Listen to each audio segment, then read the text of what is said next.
ರಾಣಿ,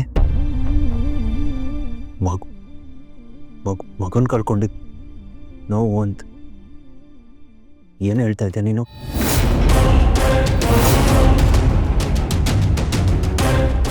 ತುಂಬ ಎತ್ತರದಿಂದ ಬಿದ್ದಿದ್ರು, ಎಲೆಗಳ ರಾಶಿ ಮೇಲೆ ಬಿದ್ದಿದ್ದರಿಂದ ಗರ್ಭಪಾತವಾಗಿದೆ.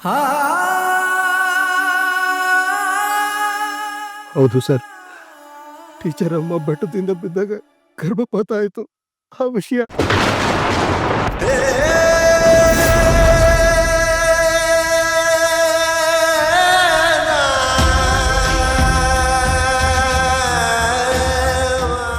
ಅದು ಸರ್, ಇಬ್ಬರೇ ಕಾರಲ್ಲಿ ಹೋಗೋಣವಾ?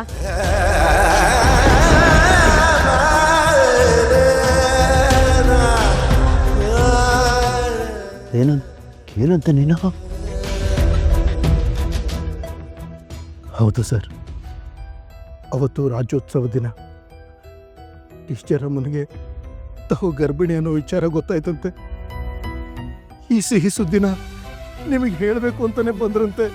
ಆದರೆ ಅವ್ರ ಜೊತೆ ಹೋದವನು ಆ ಕೆಟ್ಟ ವ್ಯಕ್ತಿ ಅನ್ನೋದು ಅವ್ರಿಗೆ ಗೊತ್ತಾಗ್ಲಿಲ್ವಂತೆ.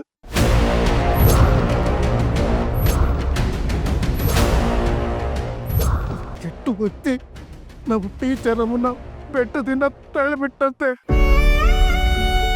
ಬೆಟ್ಟದಿಂದ ಬಿದ್ದು ನಮ್ಮ ಟೀಚರ್ ಅಮ್ಮನಿಗೆ ಗರ್ಭಪಾತ ಆಯ್ತು ಅನ್ನೋ ಸುದ್ದಿನ ವೈದ್ಯರು ಹೇಳಿದ್ರು. ಲಾಲಿ ಲಾಲಿ ಲಾಲಿ ಲಾಲಿ ಲಾಲಿ ಲಾಲಿ ನನ್ನ ಮಗು ಮಲಗಿರುವ ಭೂಮಿಗೆ ಚಂದಿರನ ಲಾಲಿ, ಮಗುವಂತ ಮನಸ್ಸಿಗೆ ಮುದ್ದಾದ ಲಾಲಿ. ಮಲಗಿರುವ ಭೂಮಿಗೆ ಚಂದಿರನ ಲಾಲಿ, ಮಗುವಂತ ಮನಸ್ಸಿಗೆ. ಸರ್ ಪ್ಲೀಸ್ ಸಮಾಧಾನ ಮಾಡ್ಕೊಳ್ಳಿ ಸರ್, ಪ್ಲೀಸ್. ರಾಣಿ, ಹೇಗೆ ಸಮಾಧಾನ ಮಾಡ್ಕೊಳ್ಳಿ? ನಂದು ಕಾವೇರಿದು ಎಷ್ಟು ದಿನದ ಕನಸು ಗೊತ್ತಾ? ನಮ್ಗೊಂದು ಪುಟ್ಟ ಮಗು ಆಗ್ಬೇಕು, ಅದು ಕೂಡ ಪುಟ್ಟ ಕಾವೇರಿ ಆಗ್ಬೇಕು ಅಂತೆಲ್ಲ ಅಂದ್ಕೊಂಡಿದ್ವಿ. ಅವನಿಗೆ ನಾವೇನು ದ್ರೋಹ ಮಾಡಿದ್ವಿ? ನಮ್ಮ ಮೇಲಿರೋದು ವಿಷಯಕ್ಕೆ ಪಾಪ ಪುಟ್ಟ ಮಗುನ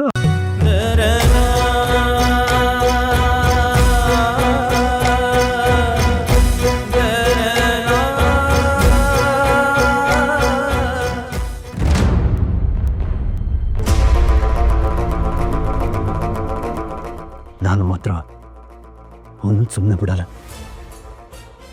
ಸರ್, ಈ ಕ್ಷಣನೇ ಇವತ್ತು ಅವನ ಕತೆ ಮುಗಿಬೇಕು. Sir sir sir sir teacher ಅಮ್ಮ ಏನು ಹೇಳಿದ್ರು? ಕೋಪದ ಕೈಗೆ ಬುದ್ಧಿ ಕೊಡಬೇಡಿ ಅಂತ ಹೇಳಿಲ್ವಾ? ಪ್ಲೀಸ್ ಸಮಾಧಾನ ಮಾಡ್ಕೊಳ್ಳಿ. ನೋಡಿ, ಇದ್ರ ಹಿಂದೆ ಯಾವುದೋ ದೊಡ್ಡ ಷಡ್ಯಂತ್ರ ಇದೆ. ಅದು ಏನಂತ ನಾವು ಕಂಡು ಹಿಡಿಯೋಣ. ಪ್ಲೀಸ್ ಸಮಾಧಾನ ಮಾಡ್ಕೊಳ್ಳಿ. ನೋವು ಏನು ಅಂತ ನನಗೂ ಅರ್ಥ ಆಗುತ್ತೆ, ಆದ್ರೆ ಸ್ವಲ್ಪ ತಾಳ್ಮೆಯಿಂದ ಇರಿ. ನೋಡಿ, ನಮ್ಮ ಟೀಚರ್ ಅಮ್ಮ ಏನೋ ಒಂದು ಮಾಡ್ತಾರೆ. ಪ್ಲೀಸ್ ಸಮಾಧಾನ ಮಾಡ್ಕೊಳ್ಳಿ.